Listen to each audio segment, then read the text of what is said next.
Hello guys, நான் உங்கள் ராஜா பேரம். வாங்க சாப்பிடலாம். ஓகே, எப்பவும் போலதான் நமக்கு இன்னைக்கு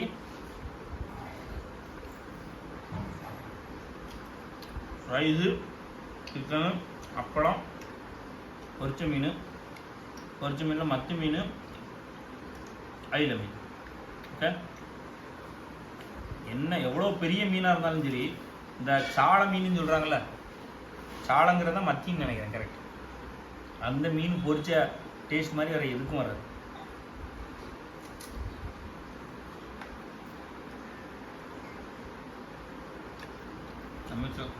சம்பாதிக்கிற சம்பாத்தியமும் சரி, வச்சிருக்கிற ஃபிட்னஸும் சரி, நல்லா சாப்பிட்டு சந்தோஷமாக உடம்பை ஹெல்த்தாக வச்சுக்கிறது, அதை புரிஞ்சுக்கணும். இங்கே நிறைய பேர் வேலைன்னு ஓடிக்கிட்டு சாப்பிடவே மாட்றான். ஆமாம், அப்படியே சாப்பிட்டாலும் கண்டதை கழியதை ஏதோ ஒரு இதுக்காக திங்கிறோம் அப்படின்னு தின்னுட்டு அப்படியே போயிட்டே இருக்கிறாங்க. என்ன கணக்கு? எதுக்காக வாழணும்? சம்பாதிக்கிறது எதுக்கு? நல்லா சாப்பிட்டு நல்ல வாழ்க்கையை வாழ்றதுக்கு தான் சம்பாதிக்கிறோம். ஓகேவா? வெறும் சம்பாத்தியத்தை மட்டும் சம்பாதிச்சுக்கிட்டு நான் புறவு சாப்பிட்டுக்கிறேன் கடைசியில் ஒரு காலகட்டத்துக்கு பூரா என்ன ஆகுன்னு தெரியுமா?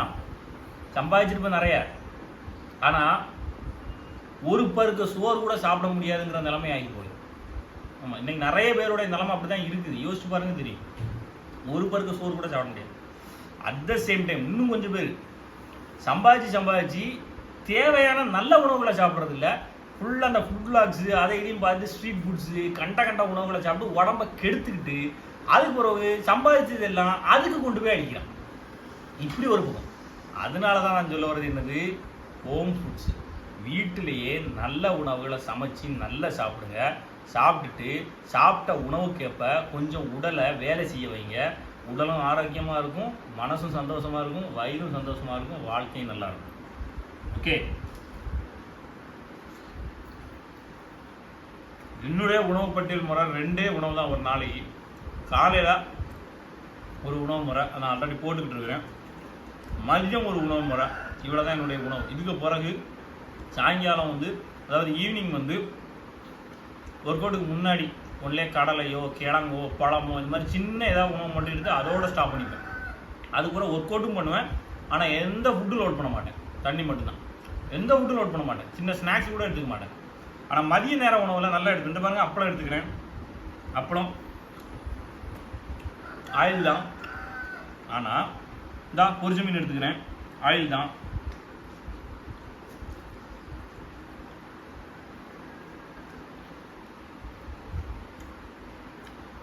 ஆனால் இது எனக்கு கெடுதல் விளைவிக்குமான்னா விளைவிக்காது. ஏன்னா உடலுக்கு அந்த அளவுக்கு பயிற்சி கொடுக்குறோம். ஒன்று. இன்னொன்று, வீட்டு உணவு, வீட்டு முறையில் நல்லா க்ளீன் பண்ணி நல்ல முறையில் சமைச்ச உணவு, அதுவும் அளவாக. ஓகேவா? அதுக்கப்புறம் நம்ம அதுக்கு பிறகு எதுவுமே சாப்பிட்றதில்ல. ஸோ இவ்வளோ உணவில் தான் நம்ம உடம்பு இயங்க போகுது. ஸோ கொஞ்சம் ஆயில் உடம்புல சேர்ந்தா கூட அந்த ஆயிலை அதுவே ஆட்டோமேட்டிக்காக எனர்ஜியை காலி பண்ணிடும். ஏன்னா தேவை அதிகப்படியான கொடுக்குற உணவை விட அதிகப்படியான வேலையை கொடுக்குறோம். அப்போ என்ன ஆகும்? எனர்ஜி அதிகமாக காலி பண்ணும். அதனால தான் உடம்பு அந்த ஃபிட்னஸ் அப்படியே மெயின்டைன் ஆகுது. உண்மையை சொல்ல போனால் என்னுடைய ஃபிட்னஸில் எப்போம்லாம் நைட்டு உணவை கட் பண்ணுறனோ அப்போம்தான் என் மசில் இன்னும் ஹார்டாகவும் நல்லாயிருக்கும். வயிறுக்கும் பிரச்சனை வராது. உடம்பு வேறு ஹீட் உடம்பு பார்த்தீங்களா? ஹீட்டுனால வரக்கூடிய எல்லா பிரச்சனையும், மோஷன் ப்ராப்ளம் எல்லாமே வரும். ஆனால் இதே இது நைட் ஃபுட் எடுத்துக்கிறோம், நைட் ஃபுட் எடுக்காமல் இருக்கும் பாருங்கள், அந்த பிரச்சனையே வராது. அட் த சேம் டைம் இன்னொருத்தர் கேட்டிருந்த டெய்லி சிக்கன் சாப்பிட்றீங்களா, இதனால் பிரச்சனை வராதா? அதுக்கு நான் சொல்லியிருக்கிறேன், இது நாங்கள் என் உடம்புக்கு கொடுத்து பழக்கிட்டேன். ஸோ நீங்கள் பிகினிங்கில் கண்டினியூவாக சிக்கன் எடுத்தால் ப்ராப்ளம் வரும், ஆனால் அதை பழகிறதுக்கு கொஞ்சம் நாளாகும். அதுபோக எனக்கு தெரிஞ்ச வரைக்கும் டெய்லி சிக்கன் எடுக்கிறதா இருந்தால் குறையாமல் 3 லிட்டர் தண்ணி நீங்கள் உங்கள் உடம்புக்கு கொடுத்துட்டீங்க அப்படின்னா பெரிய அளவு இந்த சிக்கனால் உங்களுக்கு பெரிய பிரச்சனைகள் வராது.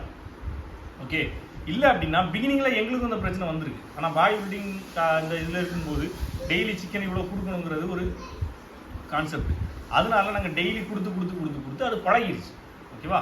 இதுதான் விஷயம். ஓகே, இன்னொருத்தர் கேட்டிருந்தாரு, என்ன ரைஸ் இன்னைக்கு நிறைய இருக்கிற மாதிரி இருக்குது அப்படின்னு. அதாவது சம்டைம்ஸ் நம்ம அம்மா நம்ம மேலே இருக்க பாசத்தில் சோத்தை அதிகமாக வச்சுருவாங்க. என்ன தான் வச்சாலும் நான் அன்னைக்கு போட்ட வீடியோவில் கூட ஃபுல்லாக உணவு சாப்பிட்டதை காட்டல, ரைஸ் சாப்பாடு சாப்பிட்டதை காட்டல, பாதியில் கட் பண்ணிட்டேன். என்னதான் உணவு வச்சாலும் நமக்குன்னு ஒரு அளவு நாங்கள் கணக்கு வச்சுருக்கோம். அந்த அளவு தான் இறங்கும். அதுக்கு பிறகு இருக்கக்கூடிய ரைஸ் எடுத்துக்க மாட்டோம், அதோட ஸ்டாப் ஆயிடும். அது தெரியும், வயிற்றுக்கே தெரியும். ஓகே,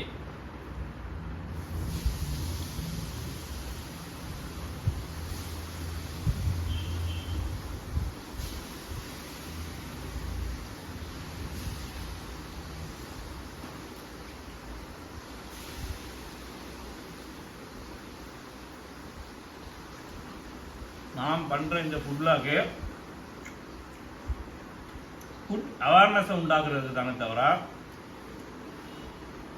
நான் பண்ணும்போது இது சாப்பிடும்போது உங்களுக்கு கிரேவிங்ஸ் உண்டானா உங்களுக்கு வீட்டு உணவை தான் சாப்பிட தோணுமே தவிர வெளியே போய் உணவை சாப்பிட தோணாது. வெளியே உணவை காட்டும்போது வெளியில் போய் தான் சாப்பிட தோணும். இதுக்காக தான் முடிஞ்ச அளவுக்கு உங்களுக்கு தேவையான உணவை வீட்டிலே சமைச்சு சாப்பிடுங்க. கண்ட நேரத்துக்கு சாப்பிடாது. இன்னைக்கு நிறைய பசங்க நைட்டு 3 மணிக்கு 2 மணிக்கு டீ குடிக்க வெளியே போகிறோம். ஆரோக்கியமானதா? Happy, okay. எப்போதாச்சும் ஒருக்கா போகிறீங்க, ஓகே, டன். அடிக்கடி போகிறதுனால ஹாப்பியோடையும் உடம்பு கெடுதல் தான் அதிகம். அது தெரிஞ்சுக்கணும். கண்ணுங்களா?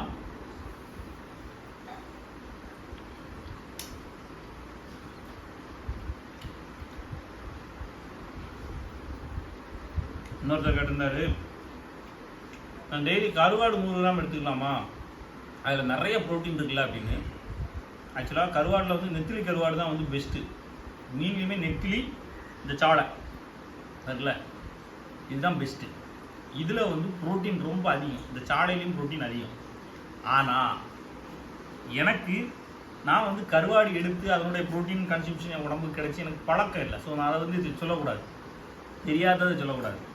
சாலை மீன், இந்த மீன் நீ தாராளமாக எடுத்துக்கலாம், கறி வச்சு எடுத்துக்கலாம். ஆனால் நிறைய மீன், ஒரு நாளைக்கு 20 மீன் 30 மீன் திங்கும்போது கொஞ்சம் ஒரு மாதிரி கஷ்டமாக இருக்கும். மீனில் குழம்பு மீனில் போடுது, பொரிச்சு திங்கக்கூடாது. ஓகே, பொரிச்சு 1-2 டேஸ்ட்டுக்கு திங்கலாம். ஆனால் அதனால் ப்ரோட்டீன் பெரிய அளவு கிடைக்குமா? கிடைக்காது. நான் சொல்லியிருக்கோம்ல, ஒரு ப்ரோட்டீன் உணவில் எந்த அளவுக்கு ஆயில் கலக்குதோ அந்த அளவுக்கு அதனுடைய ப்ரோட்டீன் லெவல் கம்மியாயிடும். இதே சாலை மீனை குழம்புல போட்டு பாயில்டு முறையில் சாப்பிட்றீங்க அப்படின்னா நிறைய ப்ரோட்டீன் உங்களுக்கு கிடைக்கும். நெத்திலி அப்படி தான். சாலையை பற்றி நான் சொல்லுவேன், நெத்திலி எனக்கு செட் ஆகாது. நெத்திலி சாப்பிட்டா எனக்கு சூட்டை கலக்கும், பயங்கரமாக வலிக்கும், வயிறு வலிக்கும். நெத்திலி தொடவே மாட்டேன். கருவாடு சாப்பிட்டு நான் மசில் பில்டு பண்ணது இல்லை. ஸோ அதை பற்றி எனக்கு சஜஷன் சொல்ல தெரியல. ட்ரை பண்ணி பாருங்கள், நல்லா இருந்துச்சு, உங்களுக்கு செட் ஆகிருக்கு அப்படின்னா நம்ம இதில் குரூப்லேயே போடுங்க, மற்றவங்களும் யூஸ் பண்ணிக்கிட்டோம். ஓகேவா? டைமுக்கு சாப்பிடுங்க, ரொம்ப டைம் தவறி சாப்பிடாதீங்க. நான் சொல்கிறோம்ல, சம்பாதிக்கிறதே நல்லா சாப்பிட்டு நாம் சந்தோஷமாக இருக்கிறதுக்கு தான்.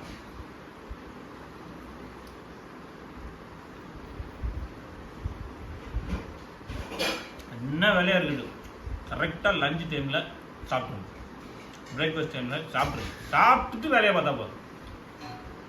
இல்லை எனக்கு வேலைக்கு நேரம் ஆயிரும், பிரேக்ஃபாஸ்ட் சாப்பிட முடியாதுன்னா கொஞ்சம் சீக்கிரமே கிளம்புங்க, கிளம்பி சாப்பிட்டுட்டு போங்க. லஞ்சு முடிச்சுட்டு வந்து சாப்பிட்டா போதும். ஓகே, முடிச்சுட்டு வந்து சாப்பிட்டா போதும். அப்படி ஒரு கண்ட்ரோல் நீங்கள் கொண்டு வாங்க.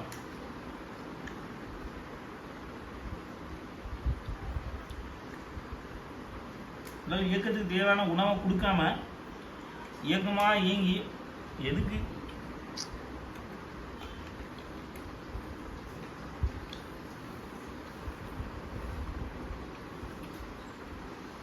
சொல்லுங்களா, இன்னைக்கு சாப்பிடாம நாளைக்கு வருத்தப்படாதீங்க, இன்னைக்கே சாப்பிட்ருங்க நல்ல உணவுகளை நல்லபடியாக. அதே மாதிரி இன்னைக்கு நல்லா சாப்பிட்டு நாளைக்கு வருத்தப்படாதீங்க.